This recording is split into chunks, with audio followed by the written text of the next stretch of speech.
We don't want to see the state of Texas turn into a state like Oklahoma or Louisiana where, you got 100 plus casinos. You can't drive through the state without seeing billboards everywhere. We've all done it before. We make a change that sets off a chain of events, eventually leading to seen and unforeseen consequences. When the Lottery Commission took liberties with rulemaking during the pandemic to open up the purchase of lottery tickets online, they wanted to sell tickets, but they didn't account for the unforeseen. Now, we have credible claims of children being able to purchase tickets online. The same goes for cartels looking to launder money. And as you'll recall from earlier in the season, they enabled an international gambling syndicate to swoop in and swipe a $95 million jackpot. The commission may not have foreseen these consequences, but they should have. There's something else still lurking not too far off that they probably didn't account for when they voted to allow online gambling. Indian tribes expanding their gambling offerings. And thanks to recent rulings by the Supreme Court and the posture of the Bureau of Indian Affairs, if Indian casinos were established, they wouldn't be confined to Longview or El Paso. They'd be everywhere. Full-scale, Class 3 gambling, Las Vegas-style casinos, beyond the borders of reservations, pockmarking the state. In this episode, we'll explore the mechanism at least one tribe appears ready and eager to exercise if Texas lawmakers don't rein in online gambling on the Texas Lottery. From Texas Scorecard, I'm Daniel Greer, and this is Exposed, Gateway Drug.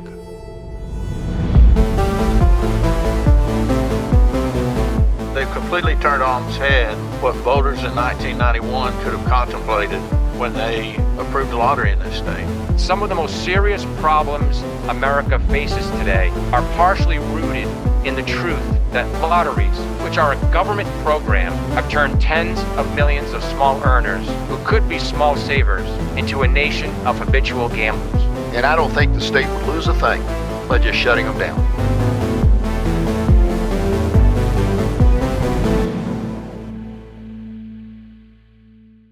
Texas is no stranger to gambling debates.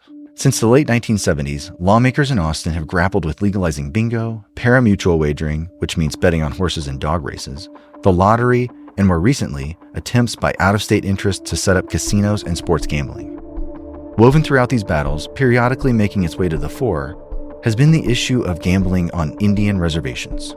And I want to thank the leaders from both sides of the aisle who have come together and worked with us to get H.R. 759, the Isleta del Sur Pueblo and the Alabama Coushatta Tribes of Texas Fair and Equal Opportunity Settlement Act, passed favorably out of committee and here to the floor today. That's Congressman Brian Babin, laying out a measure in 2019 that would allow 2 tribes to operate casinos in Texas. In 2002, the Alabama Coushatta Tribe had its casino shut down by a court ruling. The casino was deemed to be illegal because of the tribe's agreement to the Native American Restoration Act of 1987.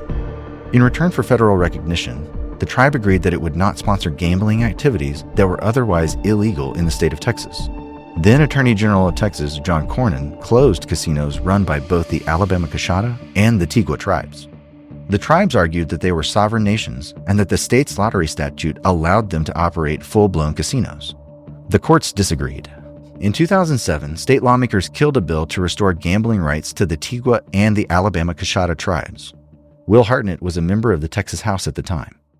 And I mentioned this in the floor debate, that basically the tribe as an entity had been declared a criminal by the federal judiciary for doing the gambling without any legal permission. Both of the tribes had been operating Class 3 casinos in violation of Texas law when the state came in and shut them down. Then they came back and said, "We know what we were doing was wrong," followed by a, "But can you legalize it for us?" Basically violated the law, got convicted, and then came back to the legislature and said, well, we knew we weren't supposed to do it. We knew it was against the law. We did it, but now go ahead and make it legal. Now, all of the tribes in Texas are limited to Class 2 gambling. You're probably wondering what Class 2 and Class 3 gambling mean. The naming mechanisms come from distinctions set up in the Gaming Regulatory Act from 1988 and define the type of slot machines offered at a casino. And since slot machines are the number one tool casinos use to harvest money from players, it's fitting that slot machine types are used to categorize casinos. Class 2 gambling laws apply to bingo, all recognized tribes can offer bingo games and games controlled by electronic bingo systems like Class 2 slot machines. Class 3 gambling regulations govern most slots and include casino table games, blackjack, craps, and roulette. Basically, Class 2 slots are bingo games that look like slot machines, and Class 3 slots are Vegas-style machines. At this point, you may be asking yourself, I thought this podcast was about the lottery. Why are we talking about Indian tribes and gambling classifications? Don't worry, we're about to link these up. Jockeying by Indian tribes in the state had been going on for more than 2 decades when in 2021, Joe Biden's Justice Department urged the Supreme Court to reverse lower court rulings restricting gambling. And in 2022, the court obliged. In a 5-4 decision, the court ruled that the tribes should be allowed to run gambling operations. This ruling only allows forms of gambling that aren't prohibited and criminalized in the state. For now, that means bingo games, including slot machine lookalikes, masquerading as bingo.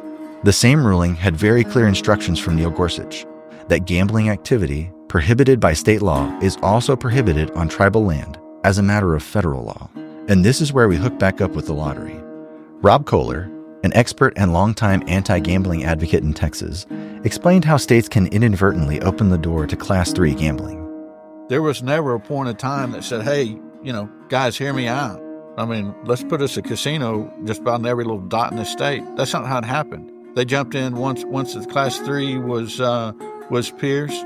Then the tribes there went through the federal process and were able to open up casinos. And that's just what they're threatening. On October 9th, the Kickapoo tribe sent a letter to the Texas Senate and told them that if they don't rein in the online sale of Texas lottery tickets, the tribe would pursue full-blown casino gambling in the state. Class 3 gambling includes random number generators. The Kickapoo view online ticket sales as simulating a real-time online game of chance. Translation, they act like a slot machine. The Kickapoo aren't restricted just to, okay, we want to sell lottery tickets online. They have the opportunity to negotiate for any form of Class 3 gaming. Once the seal on Class 3 type games is broken, it opens the entire menu of Class 3 gambling options. And the tribe, even though it's warning the state of Texas of what's ahead, doesn't have to work with the state, according to Kohler. If the Kickapoo tribe does not feel that they've been negotiated in good faith, they can appeal to the Secretary of Interior, who then makes the decision. For an example of how this might go down, Texas can look to Florida. There, the Seminole tribe is running online sports gambling after the state left the door open to Class 3 gambling. In the state constitution, it still says sports gambling is illegal. But despite all that, the Seminole tribe were able to go through the Class 3 gaming compact and jump into federal law and sell off this idea. When the tribe felt like the state of Florida was cutting them a raw deal, they looked at the code, discovered where the state had opened themselves up, and took it to the feds. And the feds said, yeah, you can run Class 3 online gambling. What would Class 3 gambling mean for Texas? Class 3 gambling, unlike Class 2, involves the type of gambling you'd find in Las Vegas: slot machines, blackjack, and high-stakes poker. In other words, if the Kickapoo tribe was to obtain Class 3 gambling rights, it could theoretically operate full-scale casinos that would rival the largest gambling operations in the country. We don't want to be in the same mess that Florida is. We don't want to be in Oklahoma, who has north of 130 casinos. According to Kohler, the Kickapoo tribe's ability to set up shop would extend far beyond its current reservation boundary of Eagle Pass. How aggressive could the tribe be in pursuing and protecting their ability to offer Class 3 gambling in Texas? In Florida, when major sports betting companies Las Vegas Sands, DraftKings, and FanDuel wanted a piece of the action that the Seminole had cornered, they launched a referendum effort. And they tried to break it open away from the Seminole. It's around $30-40 million a piece that they spent trying to get this, and they got their teeth kicked in. Same thing happened in California. Pandora's box has been opened by the Texas Lottery Commission. Lawmakers have been alerted to the problem, and we know what can happen. Just look at Florida and Oklahoma. But the Kickapoo are smart folks. I mean, as I say, they're the Seminole tribe in the state of Texas. When they decide to make the move, they've got a lot of standing. What people think is that they're restricted to that reservation in Eagle Pass. That's very foolish, because they're not. The risk is clear, and this is a development that can be stopped. Why isn't anybody in Austin taking it seriously? A good analogy might be a homeowner leaving the door open to thieves. Actually, it may be even more egregious than that. In this case, lawmakers don't own the home. Texans do.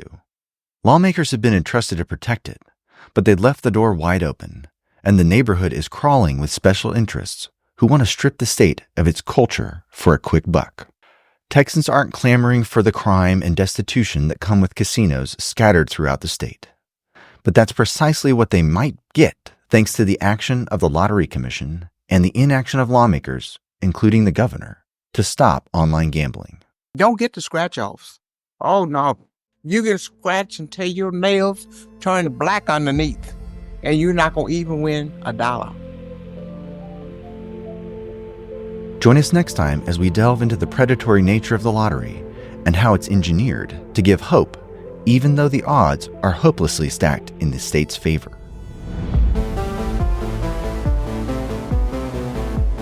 Thank you for listening to this episode of Exposed.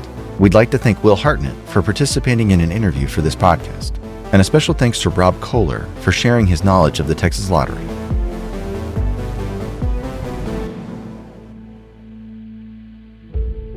Exposed is a product of Texas Scorecard, the leading source on government and culture in Texas. For more information, go to texasscorecard.com.